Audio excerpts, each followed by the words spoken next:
sizlarga bitta muhim xabar aytmoqchiman. Nimaga sizda qosh qimmat? Kelinglar sizlarga bugun ochiq, oydin aytib beraman. Kraskalar 2 xil, ninalar 2 xil. Kraska qanaqa 2 xil? Kraska men bu shogird olaman-ku men. Shogird olganimda rezinkaga, maket rezinkaga chizadigan kraska bor. Bu arzon kraska, u odamga ishlanmaydi.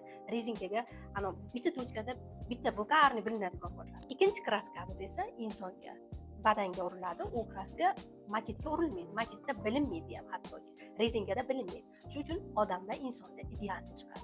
Ayrim masterlar hammasi emas. Qo'sh tirnoqchidagi o'sha rezinkaga, maketga chizadigan kraskani oladida sizga arzonga ishlab beradi. Bu na tabiiylik ko'rsatadi, na sizni chiroyli ko'rsatadi, juda ham xunuk holatga keladi. Rezinkada chizganda qanaqa xunuk bo'lsa, insonning yuzini shu darajada xunuk ko'rsatib qo'yadi. Keyin ninalarida ham farq bor. Professional nina и tupoy nina. Ana rezinkada tupoy ninada ishlanadi. Insonga professional ninada. Ana endi tanlov o'zingizda. Sifat muhimmi yoki narx muhimmi? Shu o'rinda yana bitta gap. O'zini sevgan ayol o'ziga qarab yuradi, o'zini sevmagan ayol erini poylab yuradi.